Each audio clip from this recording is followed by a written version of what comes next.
안녕하세요. 크립토TV입니다. 아직은 불장이 오진 않았기 때문에 유망한 분야와 또 관련된 코인에 대해서 제가 최근에 공부한 결과를 교육 목적으로 소개해 드려 보겠습니다. 저번 시간에 바이낸스엔 상장이 돼 있고 업비트에는 없는 코인들을 쭉 말씀을 드렸던 것 같은데 그 중에서 딱 하나가 제 눈에 쏙 들어왔었습니다. 당시에 이렇게 빨갛게도 표시를 해놨던 비트코인을 스테이킹 또는 리스테이킹을 하는 코인이 있다더라는 거죠. 저도 이런 프로젝트가 있다는 거, 비트코인의 이자를 이제 맡기면 준다는 프로젝트가 있는 건 알고 있었는데 이 분야에 실제로 투자를 할 수 있는 코인이 있다는 사실은 그래도 처음 발견을 했었거든요. 저번 시간에 바운스빗이라는 시가총액이 그렇게 높진 않습니다만 바이낸스의 상장이 메가드롭도 하고 상장이 되면서 주목을 받았다. 그래서 이 분야에 대해서 제가 좀 파고 들어가 본 결과를 소개해 드려 보겠습니다. 왜냐하면 이 업계가 너무 빨리 변하고 있기 때문에 옛날 것만 가지고 계속 뭐 이렇게 하기에는 좀 쉽지 않다. 계속 공부를 해야 된다는 생각에 좀 말씀을 드려보려고 합니다. 일단 비트코인 리스테이킹 분야 왜 중요할까요? 특별히 리가 앞에 붙은 건 예를 들어서 어떤 코인을 스테이킹을 맡겼습니다. 그럼 그 코인은 묶여 있겠죠. 근데 우리의 탐욕, 월가의 탐욕의 특성상 이 맡겨져 있는 코인이 너무 아까운 거죠. 그래서 그에 대한 맡긴 거에 대한 증표로 코인을 또 받습니다. 뭐 증표 코인이라고 하겠습니다. 그 증표에 대한 코인을 다시 리스테이킹, 다시 맡긴다든지 아니면 다시 다른 데 투자를 한다든지 이게 이제 월가에서 흔히 일어나는 금융, 뭐 사실 서프라임 모기지 사태도 이걸로 터졌는데 아무튼 모든 금융은 이렇게 이루어져 있기 때문에 이 분야로 갈 수밖에 없다 하는 생각이 들더라고요. 그래서 저번에 한 한두 달 전쯤에 이런 영상을 올렸었더니 어, 별로 분위기가 좋지 않았었죠. 왜냐하면 조정장이었기 때문에. 그러나 이 시대는 분명히 올 거다. 내년, 내후년까지도 전 이어질 수 있다는 생각이 듭니다. 그 이유는 비트코인의 가치, 가격과 수요가 장기적으로 올라갈 거라는 것 데에는 아마 다들 동의를 하실 겁니다. 그러면 그 마찬가지로 비트코인에 대한 디파이 수요. 야, 이거 맡기기만 해놓으면 너무 아까운데 비트코인 가지고는 이렇게 막 여기저기 쓰려고 하지 않았었죠. 왜냐하면 너무 효율성이 떨어지기 때문에. 그러나, 어마어마한 돈이 들어오는 걸 확인하니까 생각이 좀 바뀌는 거죠. 야, 이거 너무 아깝다. 맡기면 이자라도 받을 수 있을 텐데, 또는 비트코인을 맡기고 추가로 대출을 받을 수 있을 텐데, 이 수요가 정말 엄청나다는 겁니다. 제가 생각할 땐 그렇습니다. 그래서 전통 금융, 예를 들면 여기 켄터, 피츠제럴드 CEO라든지, 코인의 블록체인, 뭐 스타트업 기업들이 지금 굉장히 많이 달려들고 있다는 생각이 들거든요. 그리고 실제로 8월 초에 공교롭게도 블랙먼데이 때였네요. 이때 자포뱅크라는 영국의 한 은행이 최초로 비트코인에 대한 이자를 지급하기로 결정을 합니다. 여기 보시면 사용자는 자산을 스테이킹할 필요 없다. 우리 뱅크에 돈만 맡기면 근데 돈이 아니라 비트코인이나 뭐 스테이블 코인, 특히 비트코인만 맡겨도 1% 이자를 줄게. 아직은 1%겠지만 이게 이제 포모 바람이 불면 여기저기서 뭐 3%, 4%, 5%, 10% 이렇게 주려고 서로 유치를 하겠죠. 그리고 심지어 자포뱅크는 라이트닝 네트워크를 통해서 비트코인이 속도가 너무 느리고 비싸잖아요. 그거 라이트닝 네트워크 쓰면 우리 계좌로 빨리 이체시킬 수 있어. 이런 서비스까지 지원을 했다고 합니다. 결론은 나한테 비트코인 맡겨라. 이자 줄게. 여기에 대한 수요는 어마어마할 겁니다. 부자들은요, 이자에 민감하거든요. 엄청난 돈을 가만히 놔두려고 싶어 하는 부자는 없다. 거의 없다고 생각을 하시면 됩니다. 자, 그러면 비트코인 스테이킹 분야 누가 가장 앞서가고 대장일까? 우리는 분야가 너무 많기 때문에 그냥 대장 하나 사놓고 있으면 좀 낫지 않을까 생각이 들거든요. 근데 제가 확인한 바로는 몇 번 소개는 해드렸지만 바빌론을 따라갈 곳이 없습니다. 프로젝트 명입니다. 그리고 플랫폼 이름이고요. 이게 5월 27일에 나왔던 매일경제에서 분석을 했던 기사입니다. 비트코인도 스테이킹 나왔다 하면서 뭐 바빌론 이제 스테이킹 할 수 있는 플랫폼인데 일단 요거 설명하기에 앞서서 이게 어느 정도인지 한번 보시면요. 최근에도 코인리스를 보면 죄다 뭐 땡땡 프로토콜 여기는 제스트네요. 뭐 스테이킹 출시하면서 바빌론과 통합되었다. 펜슬 프로토콜 바빌론과 파트너십을 맺었다. 그리고 여기 아발론 랩스는 꽤나 이제 비트코인 담보대출로 큰 기업 중에 하나인데 뭐 TVL이 7억 달러를 돌파했든 담보대출 규모가 2.5억 달러를 돌파했든 결국은 바빌론과 연계가 돼야 된다. 이것도 소개를 할 때 바빌론 생태계의 최대 대출 프로토콜로 자리매김했다. 바빌론 안에서 이제 이렇게 뭐라고 할까요? 자회사처럼 이렇게 협업하고 있는 회사 중에 너가 최고다. 뭐 이런 거죠. 그러니까 바빌론과는 이제 다 협업을 할 수밖에 없는 상황인데 그럼 도대체 이 바빌론이란 게 뭔지 잠깐 소개를 해드리면 일단 스탠포드 대학교의 데이비 채라는 교수가 이거를 만들게 됐습니다. 공동 창업자 중에 한 분인데요. 이 웹3와 동떨어진 비트코인을 보고 참을 수가 없었던 거죠. 뭐 코인으로 사실 할 수 있는 게 많잖아요. 뭐 이자도 받고 대출도 하고 NFT도 하고 게임도 할 수 있고 수만 가지를 할 수 있는데 비트코인은 효율성이 떨어지니까 그냥 영감님처럼 그냥 가만히 있으면 뭐 올라갈 것이다 하고 있었는데 이거를 두고 볼 수가 없었다는 거죠. 그래서 이분이 이제 주장하는 논리, 굉장히 이제 길게 써 있는데 딱 하나만 이 바빌론이 왜 태어났는지 작동 원리가 뭔지 잘 설명해주는 이제 자료가 있는데요. 이게 비트코인입니다. 이거 수많은 다른 블록체인이 있잖아요. 이더리움, 뭐 폴리곤, 아발란체, 앱토스, 바이낸스 엄청나게 많이 있는데 이 비트코인 홀더들은 보안성이 강점입니다. 이 보안성 정말 뭐 해시레이트도 높고 정말 많은 사람들이 있잖아요. 비트코인을 가진 사람이 이 블록체인 수많은 블록체인에게 보안성을 줄게 나한테 이자를 다오입니다. 보안성을 주면 왜냐하면 신생 코인들은 뭐 51% 공격을 당할 수도 있고요. 또 많은 사람들이 써줘야 유동성이 생기잖아요. 근데 이걸 또 유치를 하려고 뭐 스테이킹 보상을 많이 주려고 하다 보면 이런 코인들은 뭐 인플레가 발생을 할 수도 있습니다. 보안도 확보를 해야겠는데 너무 이게 스테이킹 그 보상을 많이 주려다 하면 이런 일이 있기 때문에 바벨론을 써라. 바벨론에 맡기면 적은 비용으로 이제 막강한 보안을 받을 수 있다. 이게 바빌론의 핵심 모델이라고 보시면 좋을 것 같아요. 서로의 이제 그 이익이 잘 맞아 떨어지는 거죠. 이거 바벨론이 돈을 얼마나 많이 이제 받았는지를 한번 보시면요.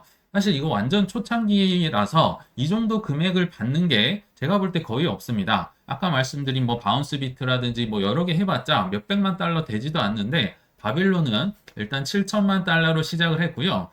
이걸 투자했던 기업들 보니까 뭐 파라다임이라든지 폴리체인, 뭐 블리시, 해스키, 뭐 멘틀, 그리고 뭐 엠버도 있고 뭐 여기 바이낸스도 있습니다. 수만 가지 이제 날고기는 VC들이 참여를 하면서 제가 볼 땐 이 분야의 대장 프로젝트가 아닐까, 플랫폼이 아닐까 생각이 듭니다. 근데 공부를 하다 보니까 큰 문제가 하나 있습니다. 문제는 바빌론 코인이 없습니다. 토큰 출시에 대해서도 아까 그 친구가 일단은 노 코멘트를 하고 있어요. 제가 볼 땐 나중엔 분명히 토큰을 출시할 겁니다. 그래서 아마도 이런 식으로 하겠죠. 우리 바빌론 플랫폼에 맡기세요. 그래서 바빌론 코인 몇 개 들고 있고 비트코인을 같이 맡기면 바빌론 코인 맡겼으니까 뭔가 맡길더라도 이자를 몇 퍼센트 더 쳐준다든지 뭐 이런 식으로 하지 않을까 생각이 드는데 아무튼 투자를 할 수가 없습니다. 현재는요. 그러면 현재는 뭘 할 수 있을까? 제가 여기 온도를 쓴 이유는 예전에 온도 파이낸스에 대해서도 막 좋은 게 있다 말씀을 드렸는데 그때 당시에도 코인이 없었습니다. 22년 말로 제가 기억을 하거든요. 없었으니까 뭐 살 수가 없는 거죠. 그래서 나중에 한참 뒤에 나온 다음에 살 수 있었는데 뭐 그런 느낌으로 좀 봐주시면 좋을 것 같아요. 그래서 현재는 어떤데 그런 코인에 투자를 할 수 있을까? 비트코인 리스테이킹 생태계가 이제 커지고 있다. 뭐 속속 프로젝트가 등장한다. 5월 달에 있었던 기사인데요. 이때 당시 이제 바운스 비트가 처음으로 등장을 합니다. 메인넷을 공개했고 TVL이 10억 달러 이상을 확보했다더라. 근데 요건 아까 좀 소개를 해드렸었고요. 사실 이 기사에 수만 가지 프로젝트가 있는데 문제는 다들 제가 찾아보니까 코인이 없어요. 자, 마인드 네트워크도 바빌론과 전략적 제휴, 베드락도 바빌론과 전략적 제휴, 로렌조도 전략적 제휴하는데 코인이 없습니다. 투자를 할 수가 없는 거죠. 근데 어떻게 이게 무슨 얘기냐면요. 이제 쉽게 말하면 바빌론은 얼굴마담입니다. 그냥 우리한테 비트코인 맡겨놔라. 가져와 주세요. 맡기면요. 이제 이런 뭐 베드락이라든지 마인드나 로렌조나 이런 친구들이 그거를 유동성화 시켜줍니다. 리퀴드 뭐 토큰으로 바꿔주는 거죠. 예를 들면 비트코인을 맡겼으면 거에 대한 증표로 유니BTC를 가져가세요. STBTC를 가져가세요. 예전에도 이더리움의 ST이더라고 들어보셨죠? 그 증표를 가지고 뭐 다시 투자를 하든 스테이킹을 하든 뭐 이렇게 한다는 거 좀 참고를 해주시면 될 것 같아요. 아무튼 투자할 코인, 아마 나중에는 이런 친구들이 이제 코인을 발표를 하겠지만 현재는 없습니다. 그래서 이제 바운스비부터 좀 알아보면 이거 말고 좀 더 있었으면 좋겠다는 생각이 든 거죠. 근데 여기에 대해 말씀을 드리면 요게 이제 어제 찍었을 때만 하더라도 이 정도로 높진 않았거든요. 막 10몇 프로 막 갑자기 올라가더라고요. 뭐 최근 트렌드가 뭐 좀 상승세로 가고 있기 때문이지 않나 생각이 들고요. 시가총액이 그렇게 높지 않습니다. 여기 보시면 뭐 2천억 원 조금 넘는 뭐 253위에 랭크가 돼 있고 뭐 23년 5월에 나온 코인이다 보니까 유통량은 21% 정도만 시중에 풀렸다. 한 80% 정도는 어디에 이제 묶여 있다고 생각이 들거든요. 이게 이제 신생 코인의 뭐 숙명이라고 볼 수 있겠죠. 이런 걸 뚫고 올라가야 한다. 근데 뭐 바이낸스에도 있고 뭐 좋은 코인이긴 한데 몇 개 더 없을까 해서 제가 한번 찾아본 결과를 또 소개를 드릴게요. 제가 볼 때는 이 비트코인 스테이킹 테마에 이제 간접으로 노출될 수 있는 코인의 분야가 있었습니다. 찾아보니까 비트코인 사이드 체인이라는 분야인데요. 비트코인 사이드 체인은 아마 뭐 처음 들어보신 분도 계시겠지만 정말 쉽게 얘기하면 이더리움의 레이어 2와 비슷한 개념이라고 생각하시면 될 것 같아요. 이 비트코인이 워낙 느리고 비싸기 때문에 이 메인 체인 옆에 확장성, 퍼져나갈 수 있게 싸고 빠르게 하면서 비트코인의 생태계를 같이 확장시킬 수 있는 이제 종류다. 사이드 체인이라고 보시면 되거든요. 그러면 TVL이라고 해서 이 사이드 체인들이 얼마나 많은 코인들을 함유하고 들고 있느냐, 운영을 하고 있느냐를 보면 순위가 이게 나오죠. 근데 제가 알기로 비트레이어가 꽤나 1위였던 걸로 알고 있거든요. 근데 9월 27일 날 확인을 해보니까 코어 체인, 코어라는 코인이 TVL 1위를 탈환을 했었고요. 2위, 뭐 3위 루트 스탁이죠. 4위 멀린 체인. 그리고 여기 스택스라는 코인은 아마 업비트에도 있고 다들 잘 아시는 뭐 비트코인 레이어 2로 알려진 코인. 뭐 시가총액 이 중에 가장 높습니다. 그리고 아까 소개해드린 바운스빗도 여기에 한 2.8% 정도 차지하고 있네요. 근데 여기에서 이렇게 빨간색 표시를 한 게 그래도 우리가 좀 투자를 해봄직한 대체 코인들이 아닌가 생각이 들거든요. 자, 코어나 근데 멀린도 굉장히 시가총액이 낮습니다. 바운스빗도 낮고요. 이제 스택스나 코어 정도가 그래도 좀 시가총액이 높은 편이다 생각이 드는데 이제 스택스는 아마 잘 아실 거고 이 코어가 뭔지 또 좀 설명을 드려볼게요. 이제 코어 체인이 원래 있었던 코인이고요. 근데 올해 4월 달에 이런 발표를 했었습니다. 랩핑 없이 비트코인에서 스테이킹을 지원한다. 아시겠지만 비트코인은 이 블록체인이 너무 느리고 효율이 없기 때문에 랩핑을 했죠. W 이게 랩핑했다는 뜻입니다. 이더리움 고속도로를 태워서 뭐 이자를 받든지 NFT를 맡기든지 뭘 하려고 이렇게 랩핑을 하는데 이거 랩핑 안 해도 된다. 그냥 코어 체인 우리 안에서 비트코인을 맡기면 이자를 주겠습니다. 이게 4월 달에 있었던 기사더라고요. 그래서 이 영향으로 이 코어 체인에 대한 TVL이 굉장히 늘어나면서 여기에 사람들이 많이 비트코인을 맡겨서 이렇게 1위까지 차지하지 않았나 생각이 들거든요. 그래서 코어 체인을 뭐 빗썸에는 있더라고요. 근데 제가 코인마켓캡에서 한번 검색을 해보니까 아니 뭐 1달러 조금 넘는 것 같고요. 시가총액은 약 70이 정도. 그래도 조가 넘는 1.3조 정도 되는 시가총액을 가지고 있습니다. 그리고 23년 5월에 탄생을 했기 때문에 유통량은 약 43% 정도. 그러니까 아주 뭐 많이 풀린 것도 아니고 적게 풀린 것도 아니고 뭐 그냥 보통으로 풀리고 있다 이런 생각이 들었는데 하나 좀 안타까운 거는요. 코인베이스에는 있습니다. 그리고 빗썸에도 있어요. 뭐 업비트나 바이낸스나 이런 데는 없고요. 그러나 빗썸을 가보면 아시겠지만 거래량이 굉장히 적더라고요. 이 코어라는 코인이요. 그리고 좀 빗썸의 특징이라고 해야 될까요? 막 유동성이 낮으니까 거래량이 적으니까 막 세력들이 들렸다 올렸다 뭐 이런 흔적이 많이 보입니다. 좀 안타깝긴 해요. 시가총액이 높은 코인인데도 불구하고 전혀 사람들이 관심이 없고 한국 사람들은 모르는 분도 많이 있을 것 같더라. 그러나 한 이제 좋은 대체 뭐 스테이킹 테마에 노출될 수 있는 뭐 그래도 나름 시가총액이 있는 코인 중에 하나가 아닐까 생각이 들어서 한번 말씀을 드려봤습니다. 자, 그래서 좀 마무리를 해보려고 하는데요.